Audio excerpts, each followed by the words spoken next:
Hey, how's everybody doing? Hope everyone is doing fine and doing well.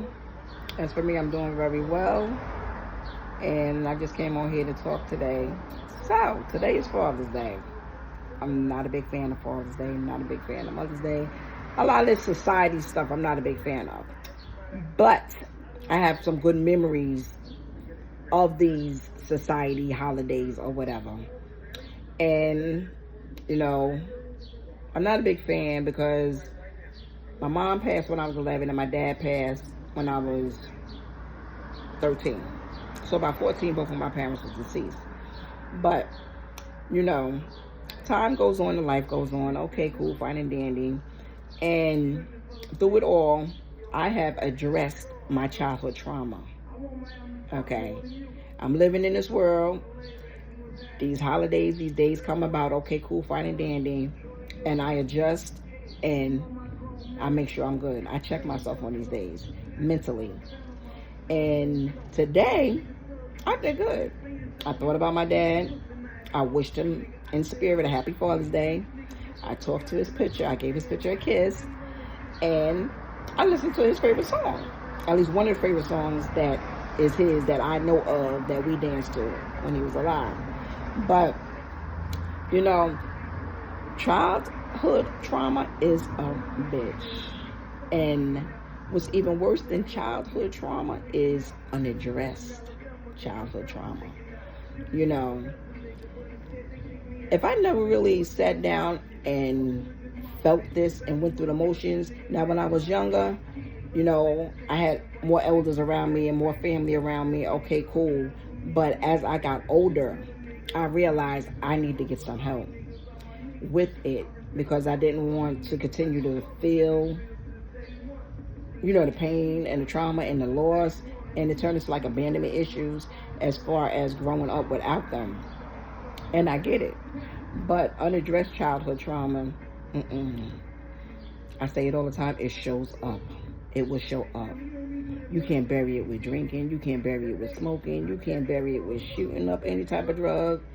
You just can't bury it with any type of addiction out there, shopping, anything. Going from woman to woman, going from man to man. You cannot bury those feelings of that trauma that you experience. Okay. So, get the help you need. And I'm saying that because I've been getting the help that I need. I know when it's time for me to go sit on somebody's couch and talk to them. You know, does it get harder? Yes. It gets harder the older I get. But clarity, with me, you know, being in therapy, you know, new clarity has came to me of why it was getting harder. And it's just that them not being here, but then wanting to latch on to your family and your friends to try to fill that void.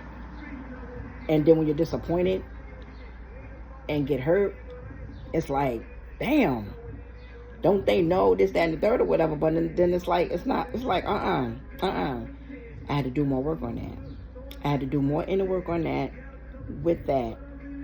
And now it's like, oh, I didn't even know it was Father's Day, first of all, till I went on social media because I forgot. So it's like another day for me. But the way this world is and the stuff that is going on, I know, and in my work field, see, it's bad out there. It's bad out there with the childhood trauma, with the trauma period, and the feeling of losing people, and the hurt and the pain of depression, because depression is a motherfucker. Yes. And you know, with me doing the work that I need to be doing so that I don't go left with depression, with the abandonment issues, with the oh woe is me and this and that and not my monkey, not my story, you know, not my monkey, not my circus. No, not at all. Because you gotta love on yourself. Because at the end of the day, you have to be there for you, baby, and nobody will be there for you better than you. No matter how much you think somebody love you, no matter how much you think somebody's there for you, they will be in a space or place that you have them in your life with. They'll be there, but don't put too much into them. You putting too much into them from yourself, and then you feel slighted at the littlest thing, and they be looking like, well, damn, that wasn't that deep, because that's when you're putting too much into somebody, and then you're losing yourself. You put that into you like that, not into a human being. Put that into God like that, and the God in you like that, and let everything else, people, place, the thing, have its space, its lane to keep going, and you keep going and keep working on yourself and loving yourself and motivating yourself and pushing yourself and doing the right things that you need to do to keep you lifted, to keep you motivated, to just push through and just get through. You know, I get it. I get it. So this video really, is for people that really just don't have their parents. And my thing is, I know a lot of people that have their parents up into their elder years. And I tell them all the time, you're blessed. That is a blessing. That is a blessing. Yes, they get older. Yes, they get, they feisty. They set in their ways. But at the end of the day, they getting older, and they just want you to keep loving on them and being there for them. And I tell people all the time, I commend you. I commend you being there like you're supposed to, because I wish I had that. I wish I could have been that. I wish I could have had my parents growing to their old ripe age until God take them home to their glory and say, job well done. But, God knows best. It used to be hard for me to deal with that, God knows best. Knowing that, my parents are not here, God's will be done. God's will has been done. And I'm like, damn. But I had to push through that. And that was hard. 11, 12, 13, 14 years old. By 14, they both going to deal with, like, what? I had a big resentment with God. Like, why'd you take my parents? I needed them. But then I have to do my work.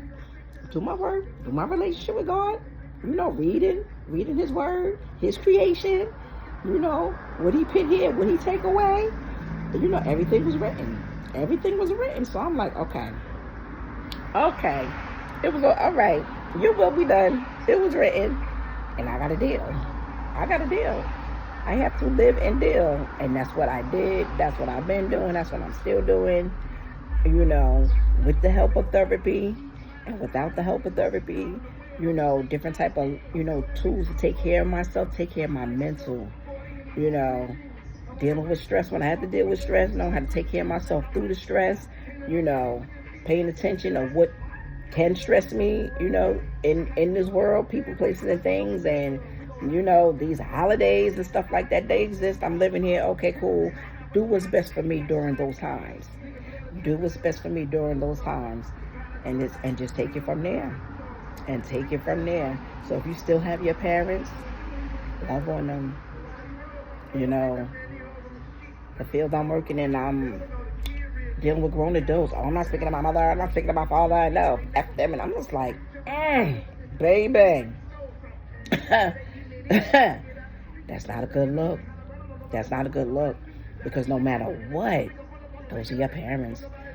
They not perfect. We not perfect. None of us are perfect. But at the end of the day, just for today, honor thy mother and father. Because at the end of the day, God is right there watching. He sees and knows all, and they have to deal with what they have to deal with. You have to deal with what you have to deal with. But baby, no matter what, hey, life turned out the way it did. I might have gotten arguments with my dad. I might have gotten arguments with my mom if they were still here or whatever. Okay, cool. And because you get grown, you don't like what they got to say. You grown, they don't like what you saying and what you doing. Okay, I get it. But baby, not a day will go by that I wouldn't talk to them or anything like that, though. But it's hard. I know it is. You can't make people see what you want them to see. It's like they got to get it for themselves. They have to get it for themselves. And that's like me dealing with death and grief. I had to get it for myself. And I still move on and do what I got to do and get a lot of things for myself in this world without having them. But God is still good. God is still good. They're my angels. I still have them. I still speak to them. I still talk to them. You know, I see a lot of me. No, I see a lot of them in me with certain things I do and my, you know, the way I like to live and the stuff I like to do and things of that nature and my hobbies and, you know, stuff like that. And then, you know, my mom had 3 sisters. It was 4 of them, you know, and there's 1 left. And she tells me these stories about my parents all the time. And it just cracks me up. Cracks me up. So today when I talk to her, I record her telling me the stories about my parents and how her and my mother was when they was growing up on Staten Island, New York, and doing this and doing that, and when she would see my mom and my dad out and about and doing this and oh my goodness, the stories, good memories. Then I play the music that they used to play at the barbecues and the parties and this, that, and that. It's like, yo, okay, they still here. Keep them alive. You have to keep them alive in you. You're alive, keep them alive in you. Keep them alive in you. That's the way to go. That's how to do it. That's just how to do it. That is just how to do it. Alrighty. Comment, like, and share. And I hope this video helps someone just as much as it helped me to express and talk about it. Because depression really tried to knock on my door today. And I wasn't having it. No vacancy. What they be saying? F7 delete. Not here. Not this vessel. This vessel cannot hold that no more. This vessel can't hold that no more. I did too much work and I'm still doing too much work that I need to be doing. Okay, it's never enough. And you gotta love yourself. And make them proud. And that's what I do. Love myself and I make them proud through the good days and the bad days. And I'm not perfect. But at the end of the day, just for today, I'm doing what I need to be doing. I am. I'm doing what I need to be doing. And I'm standing strong and tall in my life. In all that I need to do. Inside and out. Alrighty.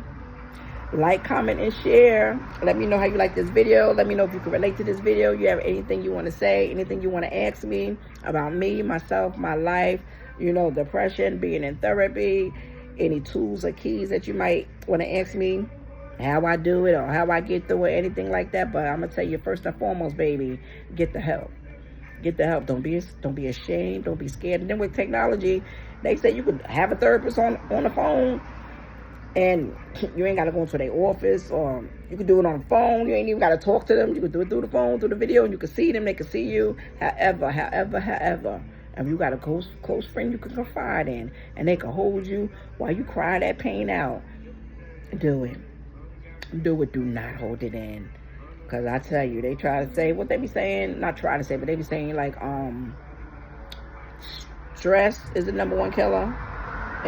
Sometimes they say cancer is the #1 killer, you know, but, you know, and heart disease and things of that nature. But baby, that stress, that hurt, and that pain, you holding it in, and you're not releasing it, because I'm gonna tell you, your body keeps score. Your body will keep score, and it'll have you, your insides will have you hostage. Your insides will be struggling. They be struggling. And then the next thing you know, oh, you don't feel good, something on you hurting, and you're like, oh, where did this come from? I'm telling you, stress will sit up in there and have havoc.